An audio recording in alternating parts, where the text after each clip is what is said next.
Halo, hari ini kita mau ngobrolin satu kisah bisnis yang seru banget nih dari buku The Greatest Business Decisions of All Time. Fokus kita di bab 2 yang nulis Jennifer Reingold. Ceritanya soal gimana satu, ya bisa dibilang taruhan besar soal pengiriman gratis itu ngubah total nasibnya Zappos. Bayangin deh, ini era akhir 90-an, lagi rame-ramenya .com boom tuh. Zappos baru banget mulai, kondisinya lagi sulit lah pokoknya. Nah, misi kita sekarang ini bongkar bareng-bareng gimana sih satu keputusan ini bisa jadi titik balik buat mereka. Siap ya? Oke, yuk kita mulai. Jadi Zappos ini awalnya, wah bener-bener berjuang keras. Coba deh pikirin, jualan sepatu online tahun 1999. Kan orang belum biasa, mana nggak bisa nyoba lagi sepatunya. Pendirinya, si Nick Swinmurn, dia butuh banget dana segar. Terus ada investor, Ponisie, dia mau masuk, tapi ada syaratnya nih. Iya. Syaratnya itu dia minta rekrut orang yang beneran ngerti soal sepatu. Akhirnya masuklah Fred Mosler. Dia dari Nordstrom kan? Betul. Tapi ya itu, duitnya tetap aja mepet banget, terus menipis gitu. Nah, ini dia nih. Tantangan utamanya waktu itu ya. Gimana caranya meyakinkan orang buat beli barang sepenting sepatu, tapi nggak bisa dipegang, nggak bisa dicoba dulu. Situasi mereka itu udah genting banget, kas perusahaan udah hampir kosong katanya. Tekanannya pasti gede banget kan? Terus muncullah ide yang waktu itu kedengerannya agak gila kali ya. Pengiriman gratis plus pengembaliannya juga gratis.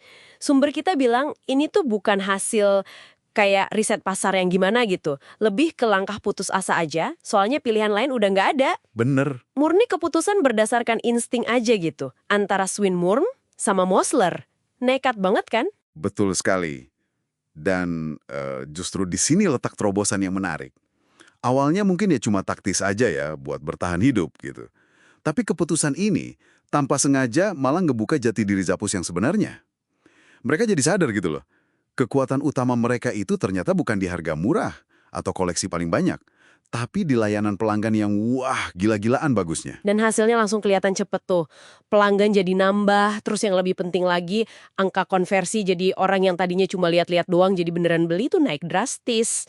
Ini nih yang bikin Syekh jadi makin yakin buat terus danain, sampai akhirnya dia jadi CEO kan tahun 2000 itu. Nah ini nih bagian yang menurut saya paling mengubah permainan. Mereka nemuin fakta yang menarik banget. Ternyata pengembalian gratis itu bukan sekedar beban biaya loh, tapi malah jadi alat marketing yang ampuh banget. Oh iya? Iya, dan yang bikin kaget lagi, datanya nunjukin kalau pelanggan terbaik mereka, yang paling loyal, yang paling banyak beli, itu justru yang paling sering ngembaliin barang. Hah? Serius? Kok bisa gitu? Nah, ini kan benar-benar membalik logika bisnis konvensional soal biaya retur, ya kan? Justru karena gampang balikin, orang jadi nggak takut buat nyoba beli.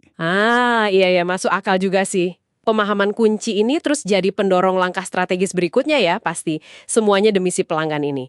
Contoh paling jelasnya itu di tahun 2003, mereka mutusin buat pegang kendali penuh atas inventaris mereka. Tadinya kan banyak barang dikirim langsung dari pemasok atau vendor gitu ya. Betul, jadi Zappos nggak bisa kontrol penuh kecepatan kirimnya, kualitas pengepakannya, gitu-gitulah. Iya kan? Makanya mereka bangun gudang sama sistem sendiri. Namanya keren lagi, Whiskey. Itu singkatan dari Warehouse Inventory System in Kentucky. Tujuannya ya biar bisa mastiin pengiriman cepet dan bisa diandalin. Menariknya lagi nih, sumbernya cerita kalau keputusan besar ini diambilnya sambil santai loh. Bukan di rapat yang tegang gitu. Haha, ada-ada aja ya. Tapi hasilnya kelihatan ya. Penjualan naik lagi, terus mereka jadi bisa kasih kejutan-kejutan kecil gitu ke pelanggan. Kayak misalnya pengiriman dibikin lebih cepat dari yang dijanjikan. Wah, ini makin memperkuat citra layanan super mereka dong. Banget. Kalau kita lihat gambaran besarnya, ini udah bukan soal jualan sepatu sebenarnya. Antara tahun 2002-2003 itu, Zappos secara sadar benar-benar ngedefinisiin ulang seluruh merek mereka. Fokusnya cuma satu, ngasih pengalaman pelanggan terbaik. Udah, titik. Wow. Mereka bahkan sampai berani mutus kontrak sama beberapa pemasok yang sebenarnya nguntungin banget kalau dirasa nggak sejalan sama standar layanan mereka. Ini udah pergeseran total sih, dari sekedar toko online jadi perusahaan layanan. Puncaknya nih, komitmen total mereka ini kelihatan banget dari keputusan yang radikal banget. Mindahin seluruh kantor pusat dari San Francisco ke Las Vegas, itu akhir 2003. Tujuannya, yaitu tadi, biar pusat layanan pelanggan benar-benar jadi jantung perusahaannya. Dan gokilnya, 70 dari 90 karyawan waktu itu ikut pindah. Wah itu. Itu kan nunjukin keyakinan yang luar biasa banget ya sama visi baru ini. Iya, itu benar-benar komitmen sih. Langkah ini ngegasin kalau keputusan pengiriman gratis di awal itu bukan cuma kebetulan atau keberuntungan semata. Itu kayak semacam, katalisator gitu, yang memicu rentetan keputusan strategis lain, yang akhirnya ngubah total, bukan cuma model bisnisnya, tapi ya seluruh budaya perusahaan Zappos itu sendiri. Jadi ya, kesuksesan Zappos yang kita tahu sekarang, diakuisisi Amazon sampai miliaran dolar, reputasinya soal layanan pelanggan yang legendaris banget, akarnya itu bisa ditarik mundur ke satu keputusan nekat soal pengiriman gratis di tahun 1999 itu. Terus buat Anda yang dengerin nih, apa pelajarannya kira-kira? Ini contoh nyata banget ya. Gimana satu langkah berani, biarpun mungkin lahirnya dari keterpaksaan gitu ya, tapi bisa ngebuka potensi sejati sebuah perusahaan, asal kita jeli ngeliat dampaknya dan berani bangun di atasnya. Intinya tuh bukan cuma soal gratis ongkirnya aja, tapi kita perlu paham kenapa itu berhasil. Ternyata, karena itu nyentuh kebutuhan mendasar pelanggan akan rasa aman dan layanan yang prima. Nah, ini mungkin bisa jadi bahan renungan buat Anda juga.